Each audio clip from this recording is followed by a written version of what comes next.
single large scale of people. She transitioned from the fellowship to surveillance design and analysis this year, where she has continued her work on FMD and has expanded into public animal disease surveillance. So, welcome. The presentation is this FMD virus Serotype C extinct. What can the data? Thank you. Do I need the microphone, or I'm not sure if she wanted us to use this? Okay. Thank you.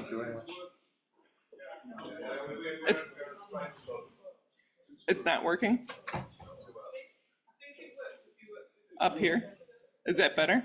No. All right. Well, then we'll just leave it here. I'm excited I'll start this session off today and share with you the work that we completed with myself and Drs. Marta Remigay, Donald King, Aldo Decker, and Melissa McLaws related to foot and mouth disease virus serotype C. Some of you may have already been present for some of my other presentations where we discuss the analysis methods in great detail. We won't go over those today. I'll give a brief overview of those, but we'll focus really on the interpretations of our results. So the data that we use, we took it from the FAO FMD dashboard, as well as the World Reference Laboratory at Pirbright, and then from the Pan American Center for Foot and Mouth Disease. These data were then grouped into their regional virus pools, as you see on the map, 1 through 7. And then we also stratified those by country. And what we were trying to do was really look at the confidence in the surveillance system and then also identify any gaps in that surveillance data.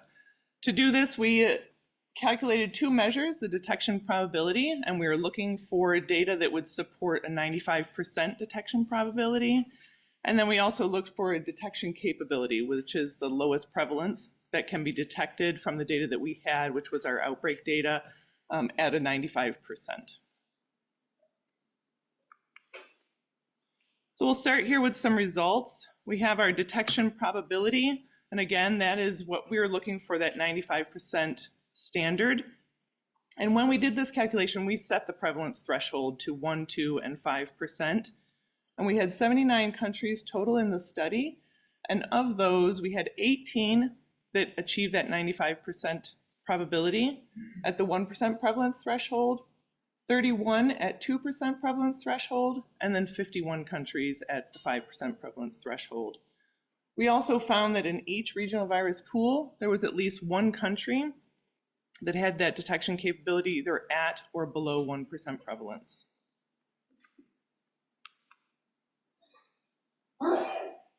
Next, we'll look at that detection capability. And again, this is the lowest prevalence that could be detected with the data that we had with 95% probability.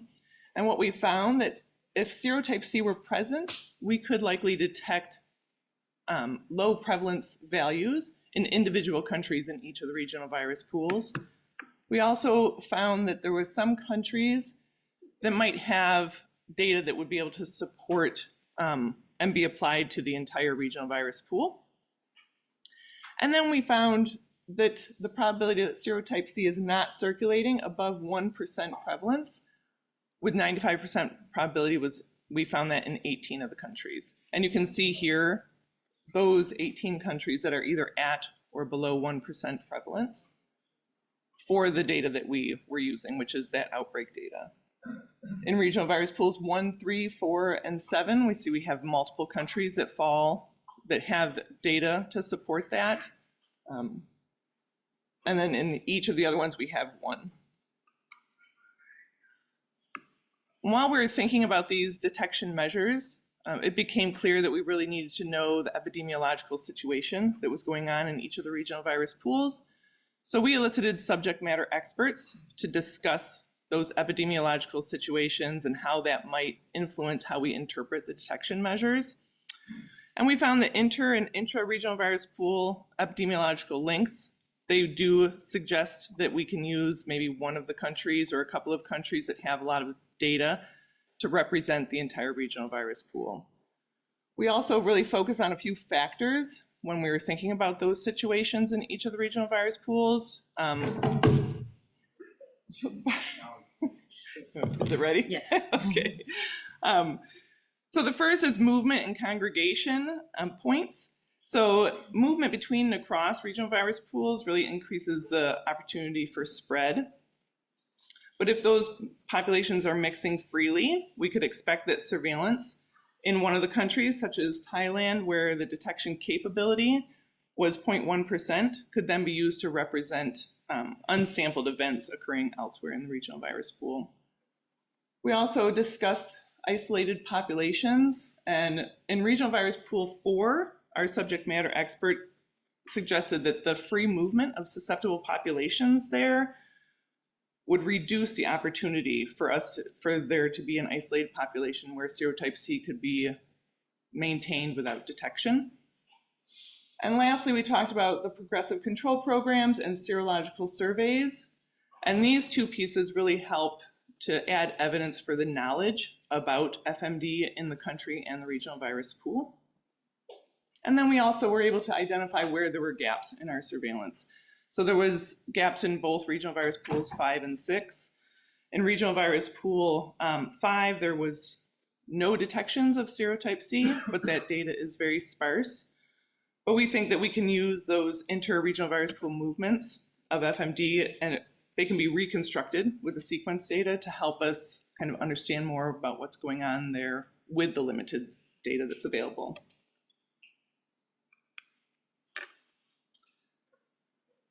So taking both of our detection measures and then the subject matter expert information, we determined that it's unlikely that serotype C is circulating in regional virus pools 1 through 4 and 7, but that we do need expanded surveillance in regional virus pools 5 and 6.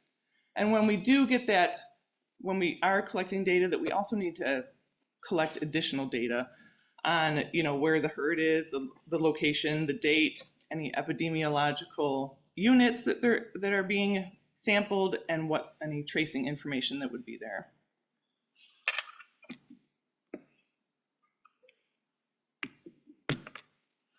So in conclusion, we have some considerations when we're thinking about this analysis.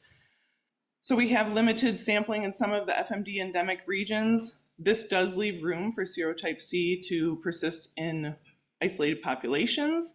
If those isolated populations do exist, the confidence in those detection measures that we calculated would be reduced. But we do believe that this analysis, along with the subject matter expert feedback, provides a conservative perspective on the status of serotype C. And we know that there is data that exists elsewhere that we did not include in this analysis that also shows 0 detections of serotype C that could be added. So this analysis represents a baseline for us to start building evidence towards that potential extinction of serotype C. And it could be improved by investigating critical community size for the maintenance of foot and mouth disease virus in a population. And then this would allow us to kind of evaluate how isolated populations could impact our understanding and then further guide our surveillance efforts moving forward. Oh, and that is everything. So thank you.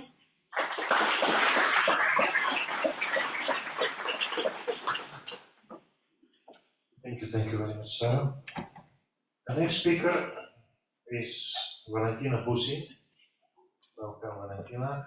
She graduated in veterinary medicine from the University of Turin, Italy in 2007 and worked in mixed and farm animal practices for 3 years before undertaking a farm animal residency, obtaining and attaining the diploma for the European College of Small Ruminant Health Management in 2014. She subsequently completed a mechanical engineering PhD program. She has worked as a senior clinician in disease investigation and surveillance at the University of Glasgow and is now adjunct professor at the University College Dublin School of Veterinary Medicine. She currently works as a veterinary consultant at the EuFMD, leading Action Area 6 to support disease control through targeted capacity development activities, investment prioritization. She is also the senior clinical research editor for the vet record. Her interests focus on small ruminants, food security, animal disease diagnostic, and surveillance. Who is yours? Thanks a lot. It's really nice to see so many people and really an honor to present at the open session. So first of all, I would like to give a very brief introduction about the small ruminant and FMD. And I think we can all agree that unfortunately they're often neglected in the global fight against FMD. And this could be for many reasons. First of all, because they tend to, as we've heard a few times now, they tend to present with mild, non-specific clinical signs. The first of all is lameness. And I would say that, unfortunately, lameness, especially in sheep, is a very, very common occurrence. And you can take this picture anytime where I'm from. And what you see here are typical lesions in the feet. And again, with sheep especially, for the non-expert, they do resemble what you would consider potentially foot-and-mouth lesion. And this is, for example, contagious around digital dermatitis, but could be foot rot as well. They usually are shown with fever, and again, with small ruminant, they tend to have a baseline high temperature anyway, so a healthy animal could have 39 degrees. And finally, depression. And again, if you've worked with small ruminant, this is the typical picture you would see, just very, very unspecific clinical signs. Compared to other species, they also tend to excrete a lower level of the virus. And they, again, compared to especially cattle, they have reduced economic value. But they are very important species, so they obviously provide us with milk, wool, and meat, but also they're very good at transforming pasture-based grass, which cannot be used for anything else, into high-quality protein, and they are an important source of livelihood for endemic countries. They from the way they are farmed, so here I've put a picture of the transhumans, which is common in Italy, but also in Spain here.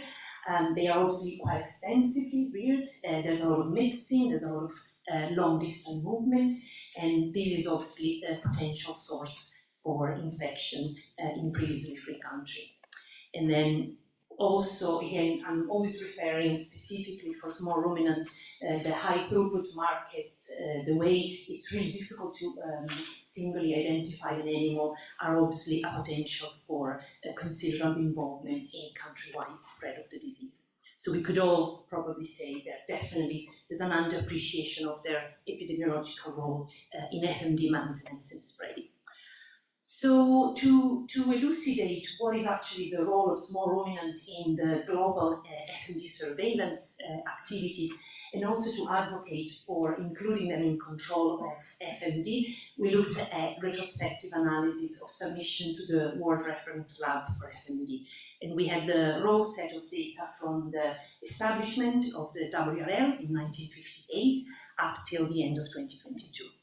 So that was just over 32,000 records, and we had associated metadata with submission reference number, Eurosample collection, Eurosample submission, test result, positive or negative, serotype, species, and country of origin. And what we did was to divide the submission into 3 functional groups: large ruminant, which includes cattle and buffalo; small ruminant, so domestics, sheep and goats and pigs. And then we looked at temporal distribution, species distribution, the disease status, the serotype, and the geographical distribution. And what I would like to point here is that I'm only presenting a couple of key results related to the small ruminant investigation. The full paper will hopefully be published soon. So first of all, when Dr. King very kindly was approached for the data, he said we could be a bit disappointed because probably there wasn't going to be any small ruminant sample, and actually that was the first sort of a good surprise. Not surprising, we have a lot of large ruminant submission, but the small ruminant were almost 2,000 submissions, and interesting more than pigs. The other big surprise, we could say, that we had when we analyzed the data was the difference in the disease status. So what you can see here is that for large ruminant and pigs, there was over 70% of positive samples, which is potentially not surprising, but the surprising thing was the 30% only positive sampling from small ruminant, and quite a difference with the other two functional groups. And then the last result I'm going to present today is the serotype. So again, some confirmation, not surprising across all the data, serotype O was the most prevalent, and then serotype A. For large ruminant, we obviously found all 7 serotypes in the data set. For small ruminant, 5 serotypes, so C and SAT3 that wasn't detected. But what is interesting is, as you can see, obviously for serotype O, this is really the big problem, the big one for the small ruminants. So again, in the limited time, it was kind of a very quick tour through the data and the background with the small ruminant. And I would say we can now say they do play an epidemiological role in any country, especially. So what I would like to spend the last few minutes really is how do we deal with it, because it's interesting. If you don't know, next door there's another presentation, and the title is "Sheep are not small cow when it comes to FMD," which I completely agree. And I would actually argue sheep are just not small cow, full stop. So we should start really thinking about that. So the first thing we have to think about is this high percentage of negative summation. Why do we have such a high percentage? Are we thinking potentially false negative? And I'm not saying low analytical sensitivity, but really, as I said, and trust me, to sample the mouth of a sheep is really, really difficult. And we've already said lesions are probably not even present, so maybe it's not the right place to look for it. If we think about the feet, where we said probably you're going to have the lesion, again, they're not easy to sample. Sheep are really difficult to strain as well. And potentially there's a lot of bacteria there, ubiquitous bacteria like Fusobacterium and necrophyllum are very common. So we really need to start thinking about the type of sample, and it was interesting to hear about like oral swabs or alternative ones. The other big thing, and here we have a picture of blue tongue, which was kindly sent from colleagues at the HEDA in the Netherlands, where you know is causing a lot of problem. And I think again, especially with small ruminant, because they just show specific clinical signs. Normally, we have to think about more of a multiplex assay where we could test for multiple diseases. So the obvious one would be clearly blue tongue, PPR, which actually was misdiagnosed at the beginning as blue tongue, sheep and goat pox, and FMD, having an array of diagnostic tests. And then the last thing, I think, again, compared to other species where we could invest a bit more, is the use of point of care. As we heard again, how do we get into this expensive system, into the field where we cannot access the labs, and point of care could be an easy solution. So whether it's the lateral flow, which we all know, or the picture I put here, which is vapor microfluidics, which I worked on my PhD in, this could be an option for highly sensitive diagnostic tests like the isothermal technique, the LAMP technique. So finally, just to conclude, and I'm glad I didn't get the bell, it's just to summarize really that we have to consider those differences. We have to think about small ruminant as potential spreader and reservoir of the virus, and especially maybe keeping under the radar the maintenance of serotype O. And that's me. And just very quickly to thank EuFMD and DEFRA for obviously finding all the work, Parabright for providing data, but also everyone who does this amazing job of providing the data, and people who submit the samples, and then the University of Glasgow for their support, and all of you for listening. Thank you.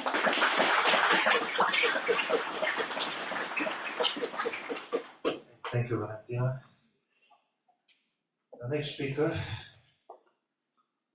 Dr. Melanie Chitray. Welcome.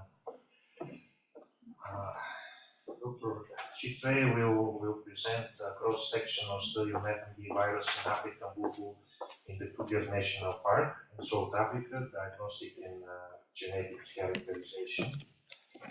She represents the Agricultural Research Council under Sport Veterinary Institute, South Africa. She started her scientific career as a master's and PhD student at OVI, where Her research focused on FMDVs and the genetic diversity of FMD virus prevalent on the African continent, as well as the improvement of FMD virus vaccines and diagnostics through structural design. She continued her research on FMD at OVA and is currently employed as a senior researcher, where her current work focuses on recombinant vaccines. She is also affiliated with the University of Pretoria and is a member of the GFRA Executive Committee.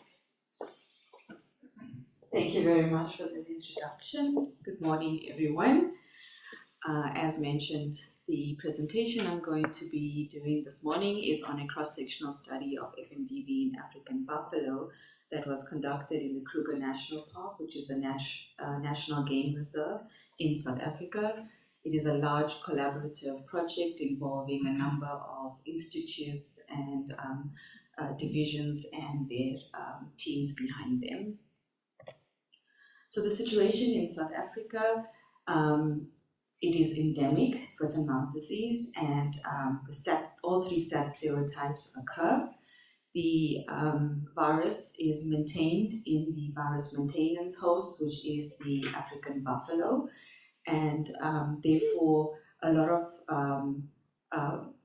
focus is on the control of the disease rather than eradication of the disease. So control measures include fences, which cordon off wildlife and domestic animals, as well as movement control and for surveillance. We also rely on effective vaccines and diagnostic assays, and the country is divided into FMD control zones. If you look on the map, the red area on the map is the FMD infected zone, which is the Kruger National Park and includes a game reserve in the northern KwaZulu-Natal province. And this is where the infected buffalo occur. The area in yellow surrounding the infected area is the protection zone, and this is where the animals are vaccinated and monitored, and there's movement control. And the light blue area surrounding the rest of the country is the high surveillance zone, and the rest of the country is considered as the FMD-free zone. However, in January 2019, due to FMD outbreaks, South Africa lost its FMD-free status. So this is the current situation we are facing right now. There's still SAT2 and SAT3 outbreaks. Outbreaks have been linked to illegal movement of animals from the protection zone to the rest of the country, and outbreak viruses have been related to those previously isolated from endemically infected African buffalo. So there is a need for qualitative and quantitative data in an effort to strengthen FMD control measures. So just to look at the epidemiology of FMD in South Africa, which is influenced by two different patterns. As I mentioned, we have the persistently infected buffalo, which are infected with the SAT viruses. This is the endemic cycle. Buffalo calves, once they wane from maternal antibodies, become infected with the SAT viruses. And then we have escape from the African buffalo to livestock, which starts the epidemic cycle. And in some cases, we do have transmission from the livestock to buffalo, but we've only seen this with the SAT2 serotype. So what I'm presenting is actually part of a very large study, which is a multi-scale infection dynamics from cells to landscape FMD in African buffalo. It is just part of aim 1 of the project, and it is one objective of aim 1. And what I'm presenting is just preliminary results. We are still busy with the complete analysis. So this is where aim 1 sits in part of the project, which is to discover patterns of differentiation among viral lineages. And the objective 1 is to assess spatial and temporal genomic variation in FMD populations in the Kruger National Park. So we sampled 30 buffalo herds and we focused on the yearlings, so 15 yearlings per herd. We did the entire Kruger National Park, which is a 300-kilometer transect, and we collected blood, tonsil swabs, and probe banks for this part of the project. So aim 1 has a lot of other aspects, but I'm just presenting on what we have done thus far. This is just to give you an idea of the sampling that was undertaken in the Kruger National Park. We collected 459 samples from the yearlings. I do have a video, but I'm not sure to play. Okay, this very cute video of a mobilized buffalo, very nicely snoring away just before being sampled. And just to show you how the buffalo are immobilized, we have a helicopter that rounds up the buffalo, brings it closer to the sampling points, and the buffalo are darted from the helicopter. We have about at least 10 buffalo that are immobilized at a time before sampling occurs. And there's pictures of the tonsil swab, probank sampling, crane trucks that assist us to move the buffalo closer for sampling. And we have about 20 minutes to do all of the sampling. This is just sampling for this part of the project, but there was lots more sampling taking place for every buffalo. So it was quite an undertaking. But going on to the results, we've done solid phase competition ELISAs on the serum samples. The map on the right-hand side shows the different capture locations, which are shown by the dots. And the dots represent the proportion of exposed animals to SAT1, SAT2, and SAT3, and the different colors represent the exposure levels, which are shown by the key on the bottom. So we found that all buffaloes were serotype positive as expected for more than one SAT serotype and sometimes for all three SATs. SAT1 and SAT2 seroprevalence stays high, close to 100% for all age groups, and SAT3 starts off quite low, peaks to about 75% at age 1.75 years, and then declines thereafter. Then moving on to the molecular testing, we have managed to process the tonsil swab samples, not the probangs yet. So for the tonsil swabs, we've done real-time PCR, and we found that a virus was detected in 75% of these 459 samples. We went on to do VP1 PCRs of those positive real-time results, and we found 92% were positive for VP1 PCR. Sanger sequencing, as expected, revealed a lot of mixed sequences because these buffalo are infected with more than one serotype and strain. So we weren't able to decipher all of the Sanger sequencing, but NGS data is definitely required. We are busy in that process of acquiring NGS data, so we'll have a better idea of what is going on. And we did also virus isolations, which were not that successful, but we have 48 samples that were virus isolated, more SAT3, followed by SAT1, and then SAT2. This is just to give you a picture of what we've seen with the VP1 sequencing. So the map, again, the different locations.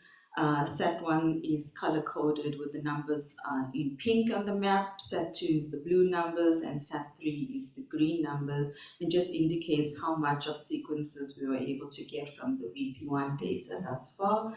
And I'll just move on to the phylogenies very quickly for the sake of time. So for SAT1, so we compared the currently circulating VP1 sequences that we obtained to SAR and KNP sequences. SAR sequences refer to outbreak sequences, and KNP is sequences from the African buffalo. And we found that the SAT1 phylogenies, the current strains group very strongly with an outbreak strain from 1980, and also with currently with historical buffalo strains.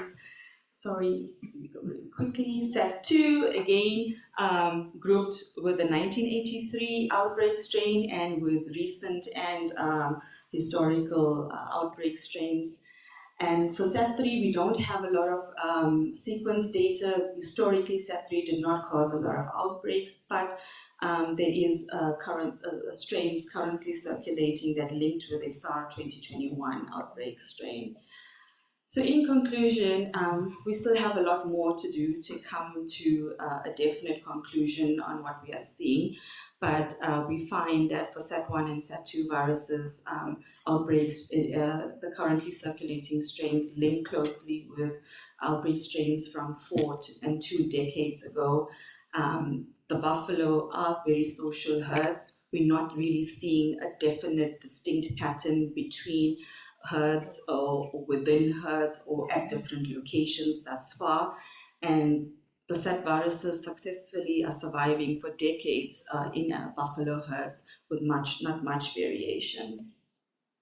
So I'd like to thank the various institutes involved in this project, the PIs, the teams behind them, especially Camille Monsu. She's here today. She's a PhD student on this project and did most of the sample processing, as well as Ranjita Bomana, a postdoc from Pirbright, who visited our lab to assist with sample processing, and of course the Department of Agriculture and Sandparks and their amazing team for the sampling. So thank you very much for your attention. Thank you so much. We're coming close to the Q&A session, but before that we have one more speaker, and this is Antonello Di Nardo. He is a senior molecular epidemiologist working at the World Reference Laboratory for FMD, Fulbright Institute. His research revolves around multi-scale processes and drive transmission dynamics of infectious disease by using analytical methods adopted for molecular evolution epidemiology, population, and ecosystem ecology to understand how viruses spread, change, and affect the environment. He is the leading developer of the OpenFMD platform. He received his veterinary degree from the University of Bologna, his master's in epidemiology from the University of Edinburgh, and his PhD in evolutionary biology and molecular epidemiology from Glasgow University. Thanks, Thiago. Right, so what I'm going to speak about today is an update on the SAT2 topotype 14 situation in Western Asia through the analysis of the molecular data that we collected from country affected by that specific strain. So, as we know, we tend to geographically cluster circulation of strain belonging to specific serotype into FMD pool. But we all know that those pools retain some sort of plastic feature of expansion and shrinking according to not only the evolution of those viruses belonging to those pools, but as well because those viruses move with their host on the ecosystem. And specifically for Africa, we know that historically there's been a lot of movement out of those specific pools that are geographically clustering within Africa, moving out from, in this case, to East Africa, to the east, sorry, and not only of the SAT viruses, but as well from O and A strains. And this is actually something very, very old, something like from the beginning of 1962 with the SAT1 topotype 6 that has been moved in the east direction, but as well through Turkey into the Greece at that time. So this is quite already known situation. And going to the SAT2 topotype 14 event is that we remember that during December 2022 in Iraq, there were observed cases of FMD in domesticated buffalo. And our surprise was that the infected strain was a SAT2 topotype 14. But the most interesting thing was that the oldest viruses that we had collected and we have in our database in the WRL was a strain that was sampled in 1991 in Ethiopia, in the north area of Addis Ababa. So that was quite an interesting discovery. But the interesting thing is that that particular strain moved from Iraq to Bahrain, Jordan, and Oman in January 2023, and in March reached Turkey, and as well other countries in the Persian Gulf. May 2022 is a retrospective analysis that we did with samples that we received from Ethiopia and were all belonging to this particular strain. So the idea here is that we try to understand what was going on at the time during this outbreak using molecular data. So through the activity of the network and the collaborators that we have in all this country, we collected samples from clinical cases. We generated sequences through the NGS platform, not only in the WRL, but as well in ANSYS.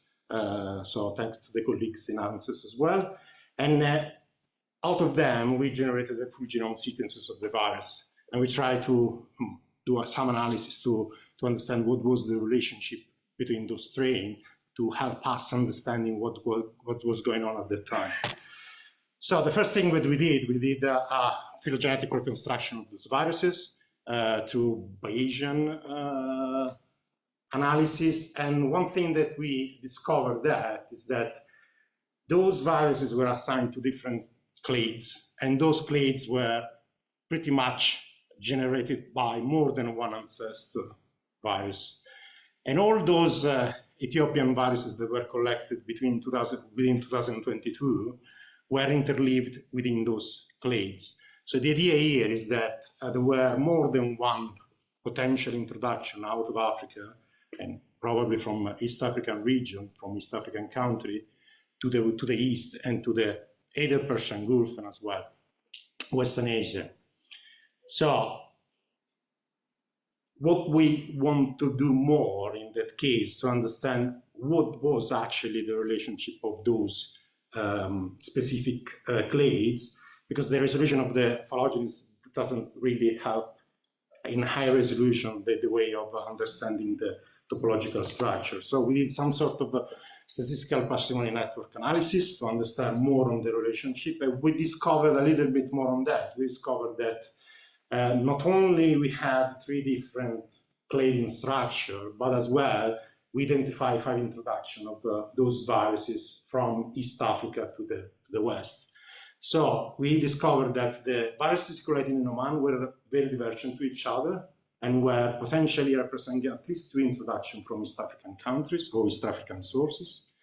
The virus from Iraq evolved from an ancestral virus that was, let's say, evolving from this cluster of viruses circulating in East Africa from an unknown location, of course, because we don't know.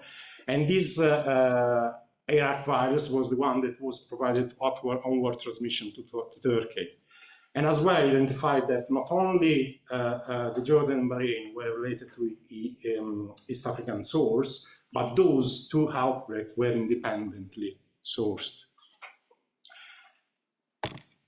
So the idea here is that, of course, the introduction of XIV FMD viruses in this kind of ecosystem are always related to movement of animals by trade or by any other means. And this is something that we already know, that happen a lot, specifically from that particular region in East Africa to the east. But still, we don't understand what was the source of these viruses that from 1991 was reintroduced in 2022 out of Africa in the Western Asia. And of course, as Don highlighted this morning through his presentation, this year we have seen a lot of these kind of cases, not only for the topotype 14 in SAT2, but as well topotype 5 in SAT2 in North Africa, and SAT1-7 in Uganda, that were actually viruses that were circulating more than 30 years ago and were at one point in time unexpectedly resurged into the domestic population. So the active and close monitoring of surveillance activity is quite important, not only for understanding more about the SAT2-14 in Western Asia, to understand if it is going to move more and further into other countries, but as well to understand what's going on as a source of those specific viruses, as a reservoir, and as well consideration of the resurgence.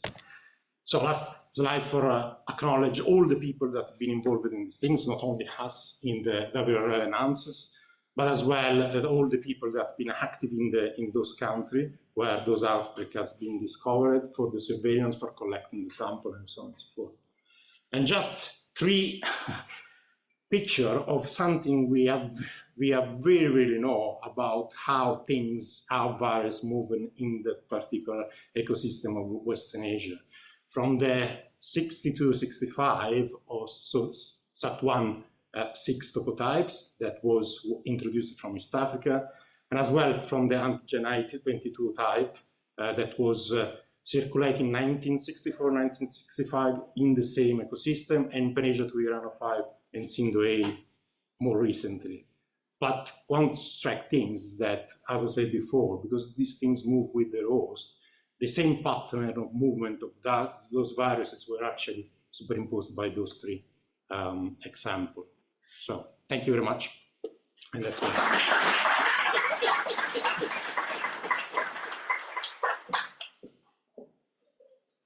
Thank you. Now we have a 10-minute question and answers session. And we are making it a little bit shorter because we need to make up for time. Sviatko, you will carry the microphone in the room, and you will have the chance to ask specific questions for one of the presenters or make general comments to what you heard about. Well, first we heard about is type C extinct, yes or no? We heard about is FMD underdiagnosed in sheep, is that making a difference? We heard about the role of the buffaloes in Southern Africa, and lastly we heard about this strain of SAT2, how it spread. So it's a specific example of surveillance, using surveillance data to become wiser. The floor is open. I think, yeah, Aldo, your hand was up first. Short, please. Very short question for Melanie. From your dendrogram, I saw that you have different variants of similar viruses found in the same areas. Does that mean that there is not that much horizontal transmission, but more vertical transmission in those buffalo? Okay, well, we take the next question from James, and then Melanie has some time to think about the answer. Thanks, Dan. Great session. I'd like to ask Sarah about the basis of power calculations. These power calculations that are standardly done are entirely based on randomly mixed populations and random sampling from. Yeah. And as we know, a lot of infectious diseases are very heterogeneous spatially and temporally. Yeah, so you're saying like in Nigeria, for instance, you cannot assume random mixing within the whole population of Nigeria. And so were those sample sizes adjusted for that sort of mix? Okay, thank you. First reply.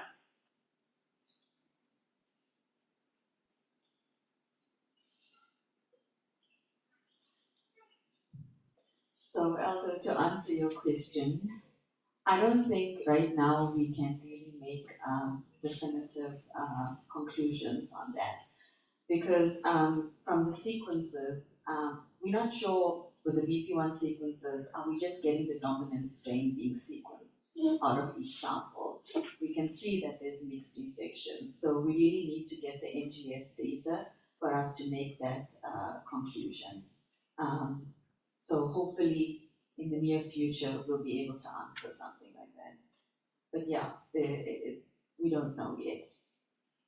Okay, Sarah, are you ready for a reply on the attack from James on your model? It wasn't an attack. No. So, if I understand correctly, the final question was, did we adjust the sample numbers for the sampling for the calculation? Yeah. We did not make an adjustment to the samples. We did the Bayesian calculation just on what samples we had there, with the understanding that we were using data from the outbreaks and not necessarily random sampling. This data is limited to that. But we did not put like an adjustment within the calculation. Okay, thank you. Any questions for the role of the diagnosis in sheep worldwide? Yes. Yes, my question goes to Valentina. What was the spatial distribution like across the different samples that you looked at?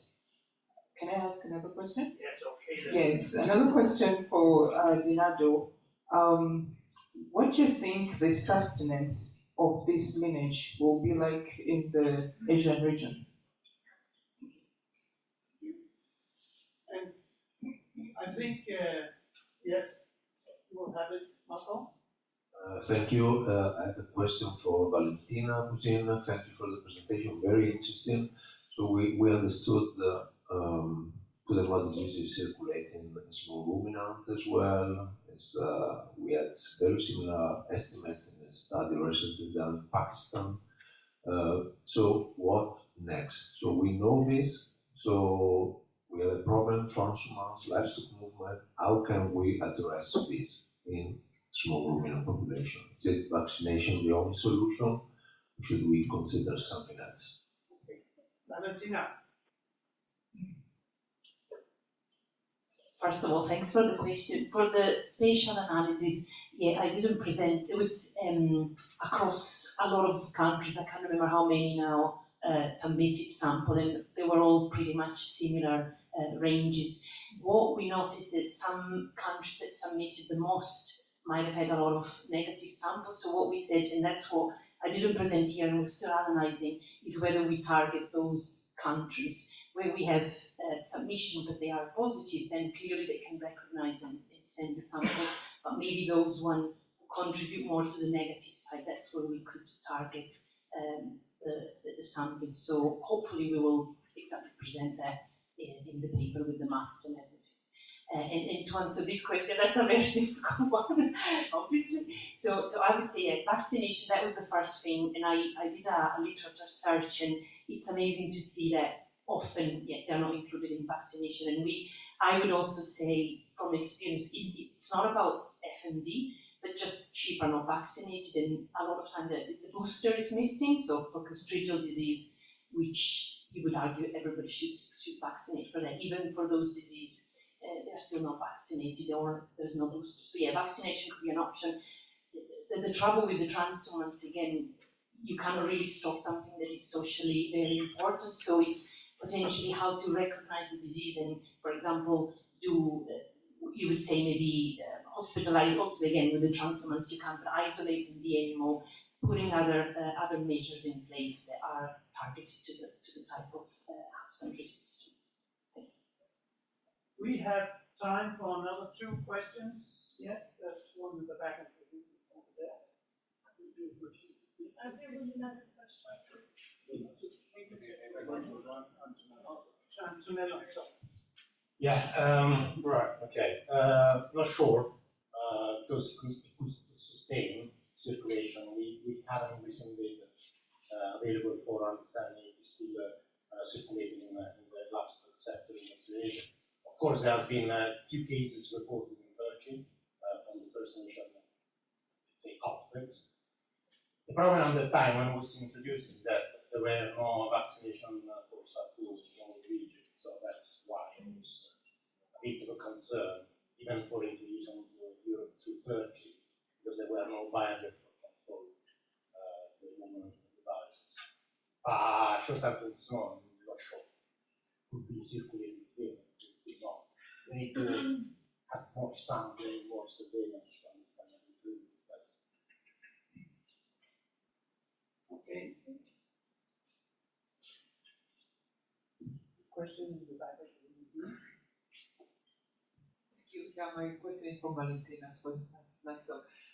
We've seen similar results in Nigerian studies. Did you see any difference within the small ruminants between sheep and goat, and any potential explanation? Yes, that will be the last reply. promise.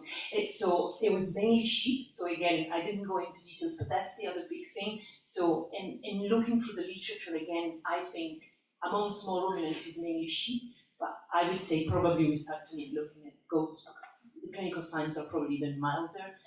So yeah, it was much more sheep than goats. Well, just give yourselves a hand. We concluded the whole Maybe if some of you want to stretch legs and swap with some of those standing, you'll be fine to do it by now. Otherwise, I would like to hear is if Asma Mesdour is in the room. You are here? Ah, very good. You are making our nerves much better now. And I'll hand over to Shaheen. Thank you, Stan. Take it on. Okay. Thank you, Stan. Thank you, Sara Mielke. Okay, so we will be continuing with the presentation as Stan mentioned at the beginning. So we will be focusing in this remaining presentation on the methodology. So let me invite the first speaker, who is Dr. Asma Mesdour. She is a PhD student at Sara, the French Agricultural Research Center for International Development, and the unit as for animal health, territory, and ecosystem in Montpellier, France. Her research focuses on modeling infectious disease, such as vestibular ruminants, VBR, through animal movement network. The aim is to enhance disease surveillance by identifying the areas for monitoring. Dr. Asma will be presenting improving surveillance system in Nigeria using network tools, describe propagation of, and estimate the effect of missing information. Dr. Asma, floor is yours. Thank you. I'm not yet a doctor, but thank you. Thank you, first of all, for all the organization, for the organizer. This work is motivated by the fact that animal movement is the main factor that contributes to the spread of pests des petits ruminants. Knowing or having such data is so precious to identify important area for surveillance. Unfortunately, in PPR endemic area, there is no notification system of this network. And this is the case in Nigeria. And in the top of that, there is no surveillance system clearly defined. So the aim of this study is to identify potential sentinel area. In this study, we call them sentinel nodes in the context of partial data, and also try to identify their characteristic, structural, socioeconomic, and environmentals, and also assess the role of the missing links. Here, missing links are the missing movement or the movement that are not collected on puparal diffusion in Nigeria. To do this, we use the data collected from 10 markets from 3 states of Nigeria. We use the origin and destination of the movement to reconstruct network. So the small picture here, it's like a representation of simple network. The circle represents our nodes. In this study, it was aggregated at level of ward, and this represents origin and destination. If there is a movement, if there is a movement, so there is a link. And from this representation, we can estimate some centrality measure that can help us to see the importance of each node. And this is what I call structural characteristics in this data. And from this network, we identify a group of potential groups that can infect each other and that have the same potential to infect each other. Here, we call them contagious cluster or also communities. And from the network, we simulate the spread of PPR through the animal movement using a stochastic, susceptible, infected, recover-weighted model. And from the result of this model, we identify our sentinel nodes, or the area that can serve for surveillance. And here, the sentinel nodes are those nodes that are frequently reached before the peak of the epidemic. And then to identify the structural and the structural and socioeconomic and environmental factors of our sentinel nodes, we applied random forest classification. And finally, to assess the role of these missing links or this this movement that are not collected, we use the model to predict our missing links. Here we use the hierarchical random graph model, and then we add gradually the most probable links for our reference network. In other words, when we predict the network for each pair of nodes, we have a probability of existence of this pair. So we have our reference network, and then we add gradually, for example, from 1%, 3% of the most probable link. And then we simulate again the spread of PPR on all generated networks. Here, briefly, you can see our networks, which is reconstructed from the collected network. And in the red line, we have our predicted network with all the predicted network. And as you can see, the HRG model was able to predict more than 4,000 additional links comparing to the reference network in blue. And concerning the communities, as you can see in the two cases, the communities are dispersed geographically, and they are most dispersed in the case of the predicted network. As you can see, we have nodes also in the south of the country. So here, in this figure, you can see all our generated network. Here we have in green the reference network, and the percentage are the number of the most probable links that are added. And as you can see, the number of sentinel nodes is variable from each network. But what is interesting here to see is that the characteristics of these sentinel nodes are reliable. First, the structural characteristics are more important than the socioeconomic and environmental characteristics. And we have two structural characteristics that are most reliable for all the networks. Here, so here what you can see is the average of the final size of epidemic. Here we varied the probability of recovery and we fixed the probability of transmission, but just detailed. Here what I want to show you is that when we have a partial network or partial data, if we add only 30% of the more probable links, you can see that in all the cases, the final size is stabilized. So we can say that this can produce more reliable results.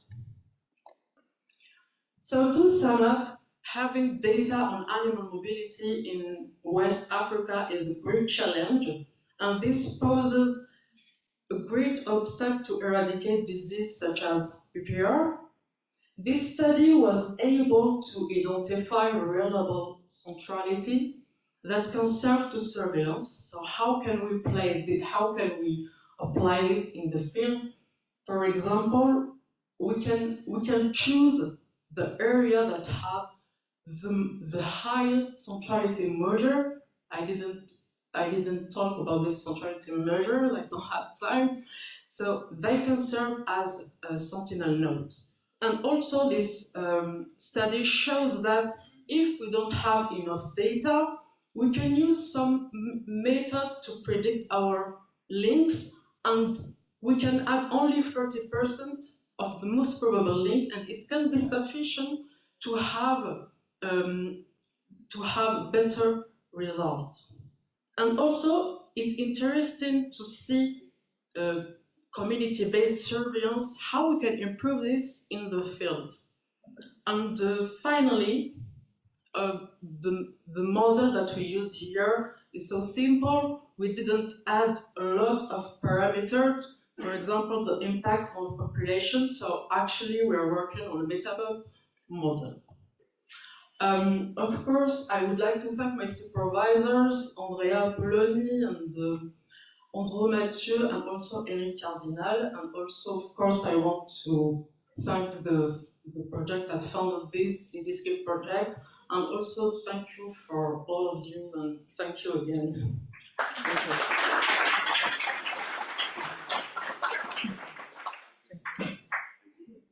Okay, let me invite the next speaker, who is Dr. Marco Di Nardi.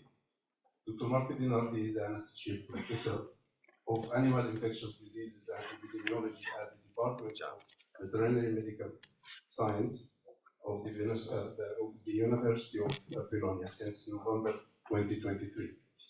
He graduated from veterinary medicine from the University of Bologna in 2002, and then specialized master in veterinary epidemiology at Royal Veterinary College.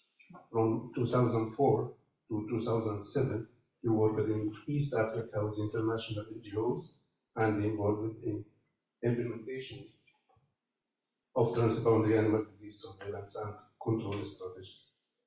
In 2009 and 2013, he worked in various research and technical assistance projects in a national WUHA and FAO reference centers for avian influenza and rabies.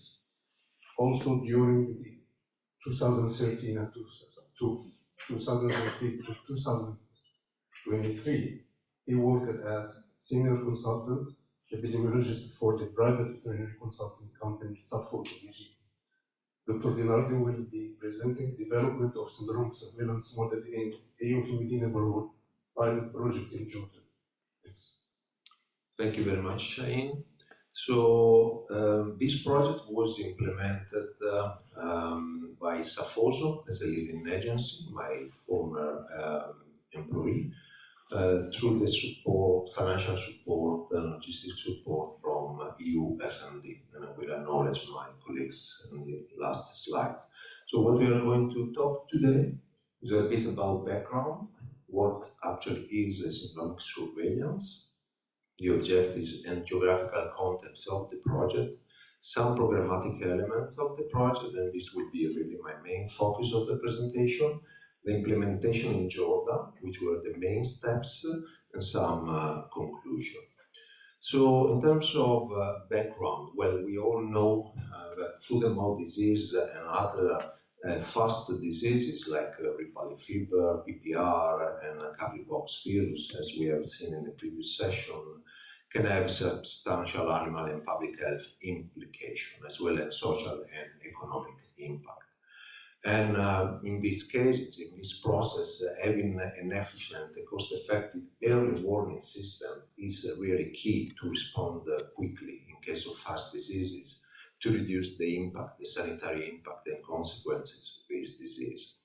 Now, having the chance to integrate the data coming from multiple data sources in this process can be of main value, as it can really improve the performance and the early worthiness of a system to detect health events. And in this process, a syndromic surveillance system can be of high value, because one of the main characteristics of syndromic surveillance system is making use of multiple data streams, which are automatically and simultaneously analyzed. So that's the aim.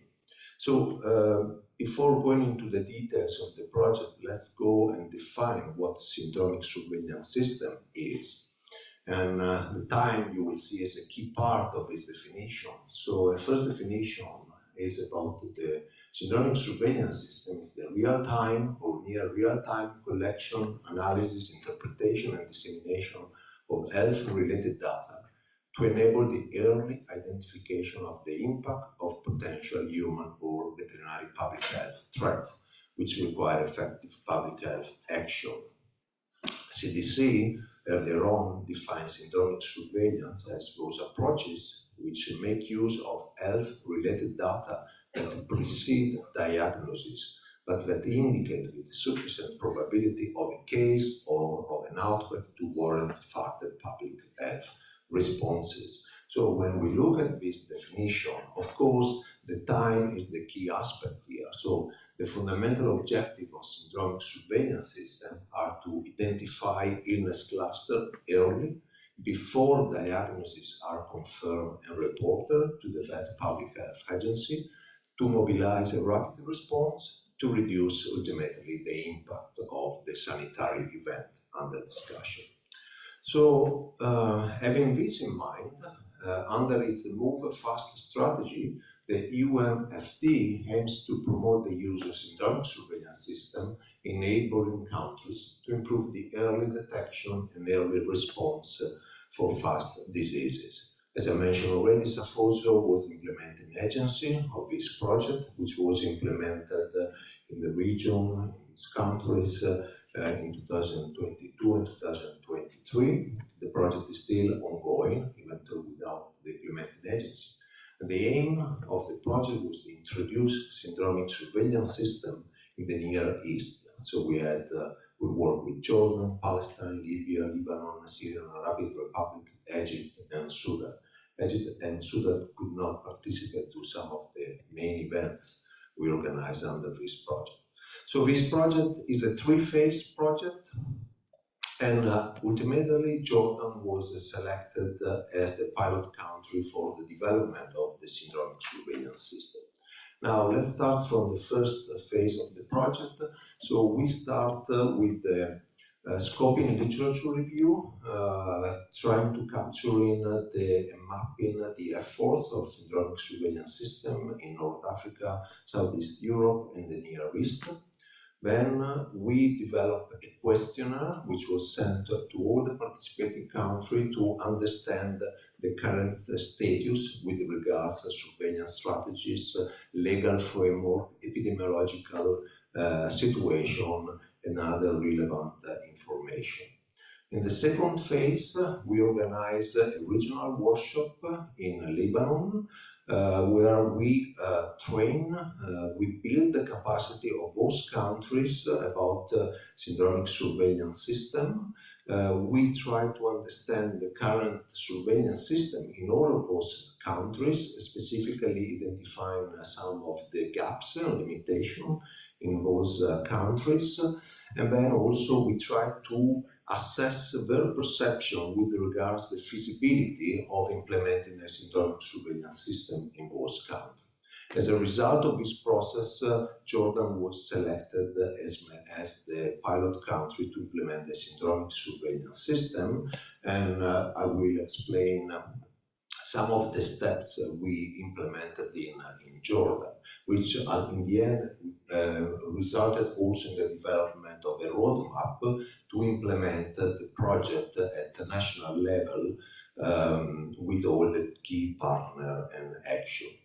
So the pilot project in Jordan, we use the guidelines from the XIV project. Some of you might have heard about this. This project was entirely focused on syndromic surveillance system in Europe, and the project motto from the XIV was think big, start small, and get the key people on board. And we really use this motto. We want to have start from simple, set realistic expectation of what the system can and cannot deliver. So to implement more efficiently this project, we targeted a specific production sector, which is the dairy sector. In those two areas, you can see in the map, Zarqa and Mafraq, which are responsible for about 65% of the total commercial dairy cattle farms in Jordan. Now, recently in 2023, a massive epidemic impacted the dairy sector with thousands of cases. So this unfortunate sanitary event was, from the perspective of the project, was useful because of this outbreak, there was some connection between the private and public sector, for example, and also because having data which were generated specifically for this outbreak can help in validating the system using the data from the outbreak. Okay, so that was the positive effect of a very impacting situation. So the main aspect were really the involvement and engagement of the main stakeholders in this process. And we started from these two areas, but the upscale of the pilot project at national level was one of the key points in the roadmap. Okay, we wanted to upscale it at the national level. So let's go through some of the key steps implemented in Jordan. I will not go into the detail of each of them, but you will get a broad picture of the project. So we started from a preparatory evaluation phase, where we really went into the, evaluated the epidemiological situation with regards to other surveillance system and livestock production sector. We reviewed the function of the competent veterinary authority, and we reviewed the legal framework. Then we assess also the suitability of the IT environment and of the data management system which were in place. Secondly, we really defined the specific objective of the SIS.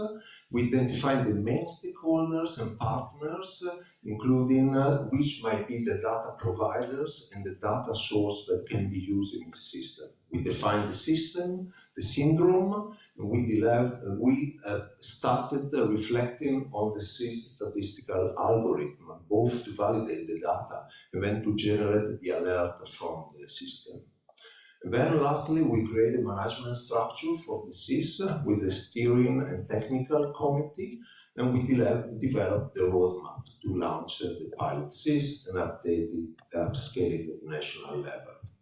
Very quickly, some information on the main data streams available and selected. So we selected the livestock production data, clinical information, slaughter statistics, including emergency slaughters, and drugs and treatment sales data. So how did we do that? So we selected some of the more impacting diseases in the region. We created a long list of clinical information and all the other relevant data, and we selected those data which are relevant for 2 or 3 of the diseases. And this is how we created and selected the data streams. Additional data which are not currently accessible are really related to livestock movement and trade data, referring to the previous presentation. Alteration of this pattern are very important. Then we also realized that the EuFMD'S system, which is present in Jordan, is perfect to host all the data generated from this syndromic surveillance system. So we built the syndromic surveillance system with the EuFMD'S in mind to manage the store of the data. And ultimately, the roadmap we developed for each of the main actions we believe are relevant. We define the level of priority, the time frame, the responsible partners, and the steps to fulfill all the main actions. And this roadmap is currently under use by the Jordan authorities. Very quickly, to conclude, it's very important for me. So, SIS should not replace surveillance component based on laboratory data, should integrate ongoing surveillance system. Laboratory data, laboratory diagnosis remain the preferred and necessary method to confirm. The engagement of stakeholders is a key aspect on this. Having the data providers fully engaged in the process is fundamental to the success of the project. And with this, I would like to acknowledge my colleagues from Safoso, Susan Cooker, Emmanuel Chapa, Dr. Saeda Sala from Jordan, Shahin Bayeme, and Fabrizio Rosso from the EuFMD. Sorry, Thank you, Marco. So I would like to invite the next speaker, Dr. Ms. Asma, again. So Ms. Asma will be presenting modeling health information flows in event-based surveillance. Thank you. Thank you.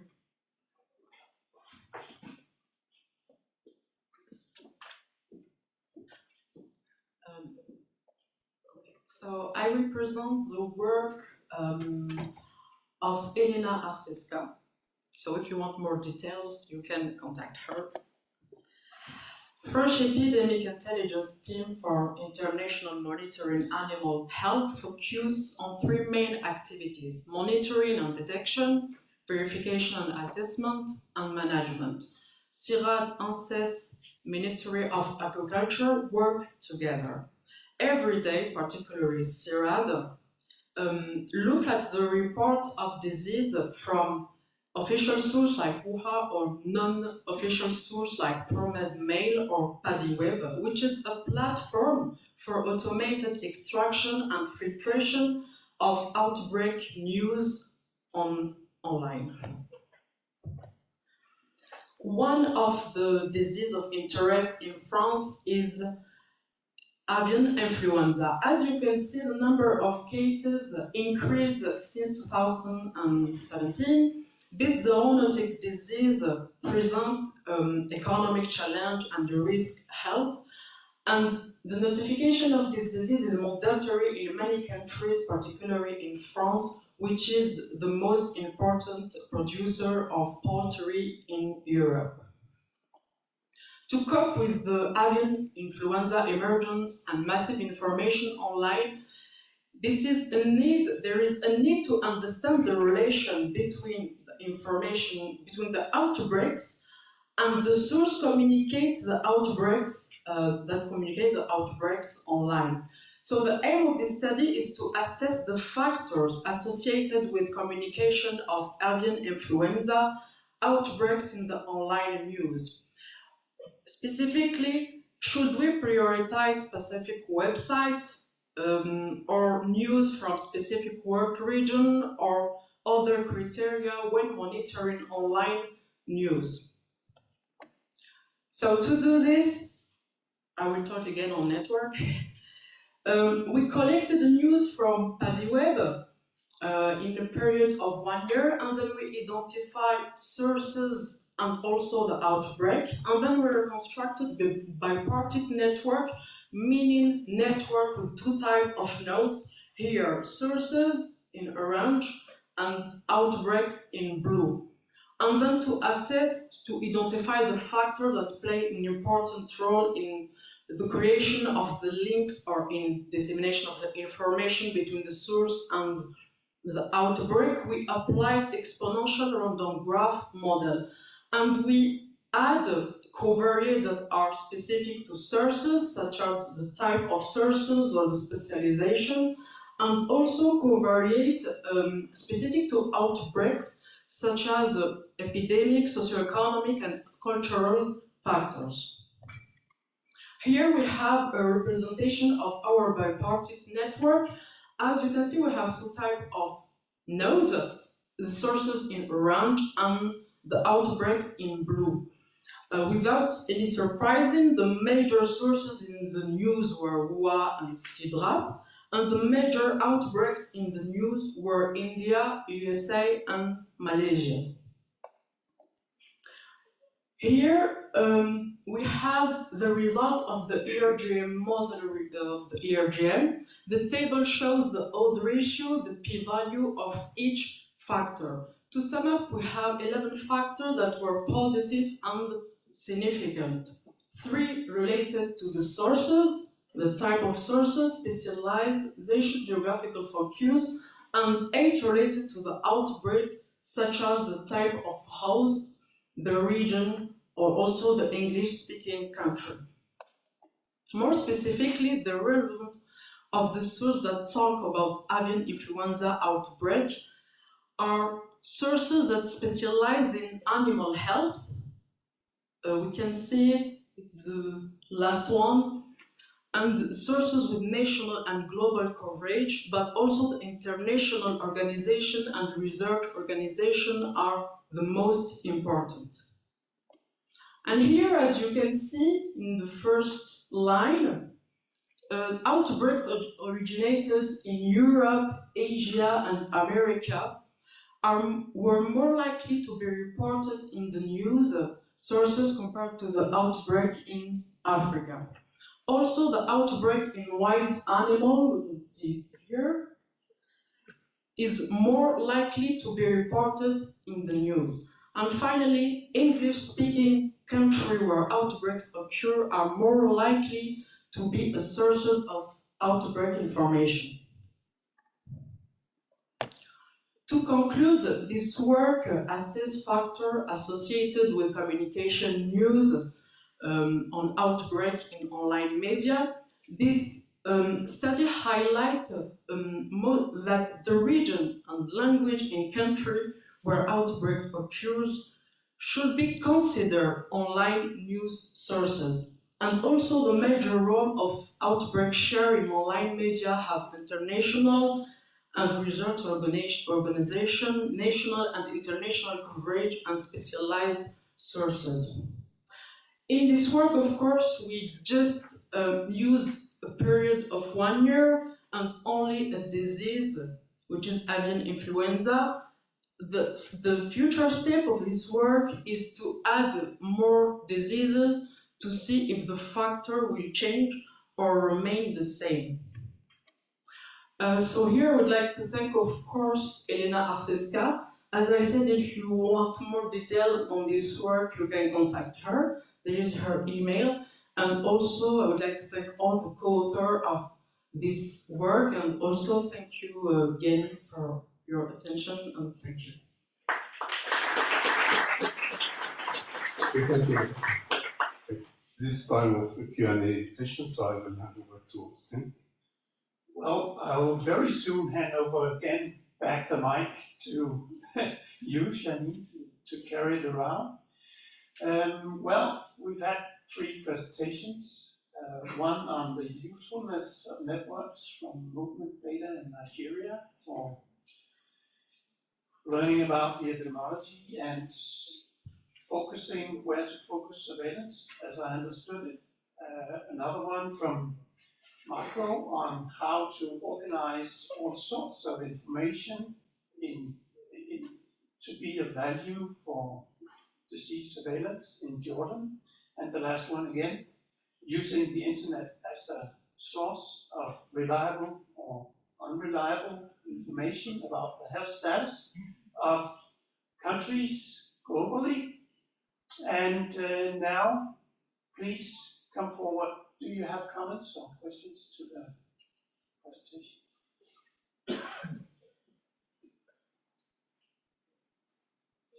I have a question for Asma for the first presentation.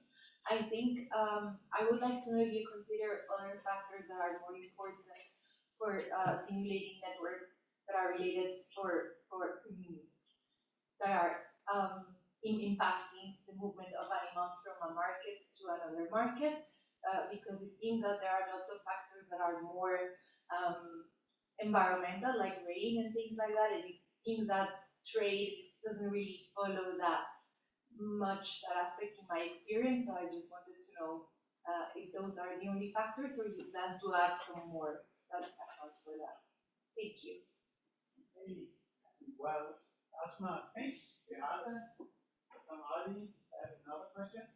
I have also a question for presenter number 1. So I have a question regarding the shifting of the clusters and communities over the time. If you always find the same nodes in the communities and clusters, because, for example, in Denmark, we identified a high immobility in the clusters and communities in order to identify sentinel nodes.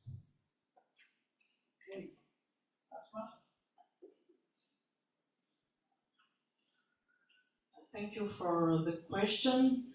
For the first one, yes, we want to add another factors, of course, because there are many factors that are important. Here we didn't add the other factors, but we are working on it. So I don't know if you want, because I don't have it.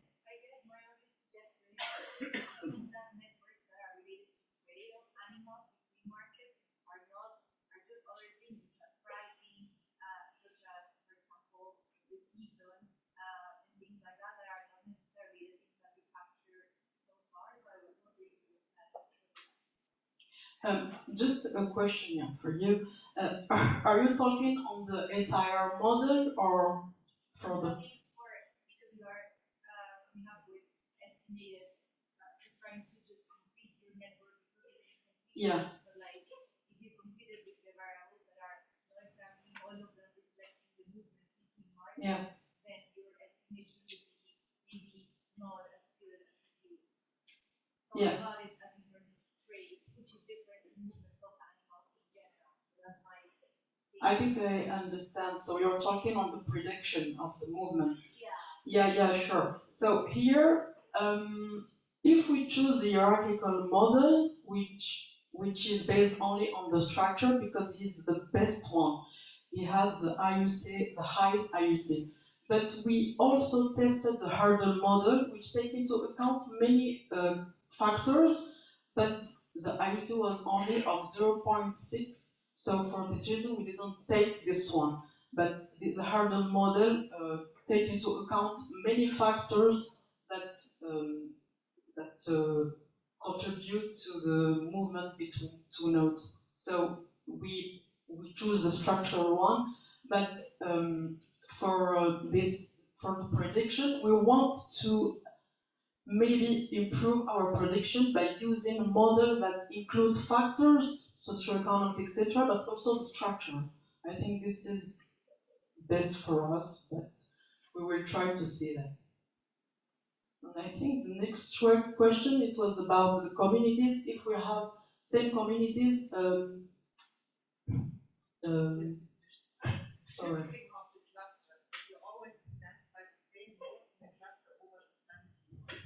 Over the time, we didn't do it because we had data on one shot. We did it on one shot, so we don't have temporality to test this, unfortunately. Because to access the field, the logistic issue, etc., we can't have more data, and particularly in the north of Nigeria. So I wish that we will have more data in the future. Okay, we'll move on to some of the other presentations and questions for those, because this is above my level.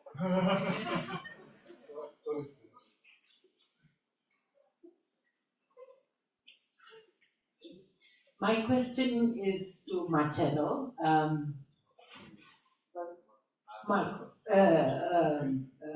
So thanks a lot for the very interesting presentation.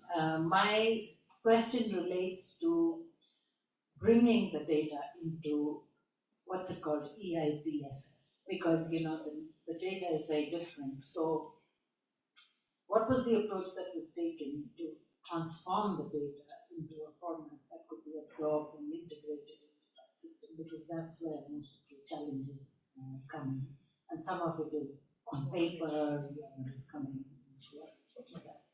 Yes, let's hear from Marco already now. The practicalities of organizing these data. So thanks for the question.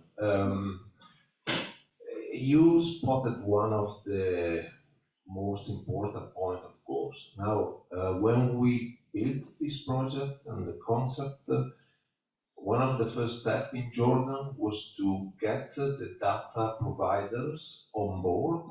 Okay, we had the technical committee and all kinds of discussion ongoing with the data providers. We assess the level of access of the different data streams we identify.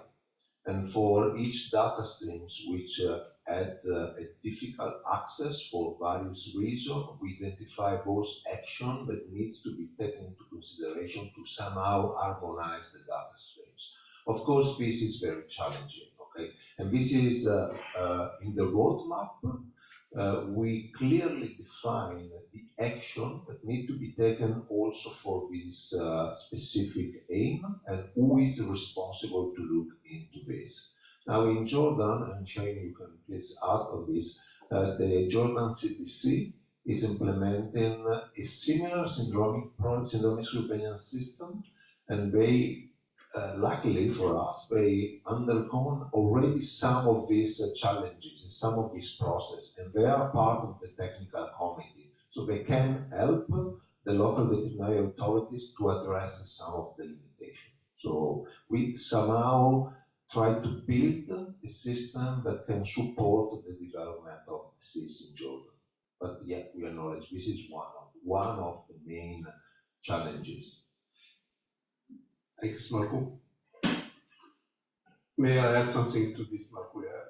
Based on the discussion with the information or with the data provider, we also decided, or with the government, how the protocols between the government and the data provider can be. And there are many protocols developed. The first with the slaughterhouse municipality, they developed a protocol to share the data, and also with the cattle breeder association. And they explore the system, they run the system, and it's a flexible system. And now they are working on developing a module inside the system that can be dedicated for the syndromic surveillance, receiving the data from the data providers. Yes. Right. Are you dealing with any, related to this, are you dealing with any unstructured text data that you would like to translate into syndromic surveillance? And if so, what is your approach? Unstructured data, So one of the key aspects in the project was establishing already a sort of collaborative framework between public and private. Private in this case was the livestock association responsible for the dairy farming system and the collection of clinical information. Now this clinical information comes often on paper. We are still very much on paper. So, and even there, one of the actions in the roadmap is to try to set up a system where this paper can be transferred into electronic electronic data management system that can then be fed into the module in the EuFMD'S system. So yeah, another challenge is that is taken into consideration and attempts to address it ongoing.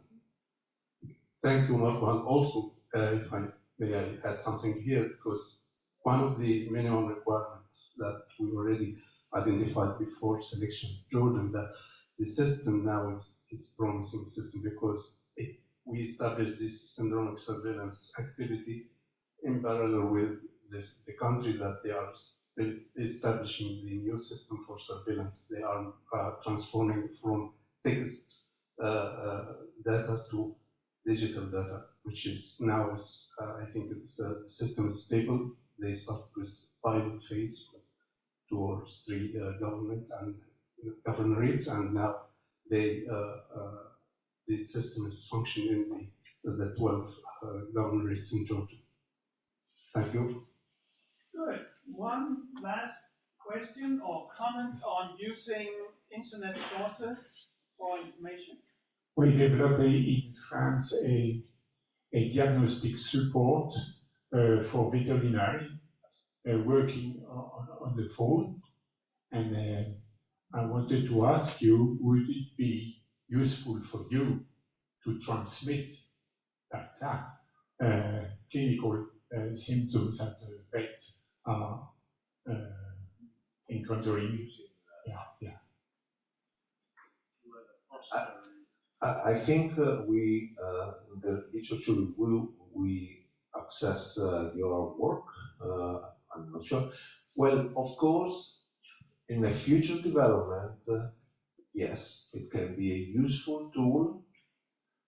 The motto was, let's try to start and keep it simple in the beginning, okay? Because we don't want to add complexities to an already quite complex environment. But yes, of course, the further development of app-based tools and solutions are very widely used, so why not? But as Shaheen mentioned, when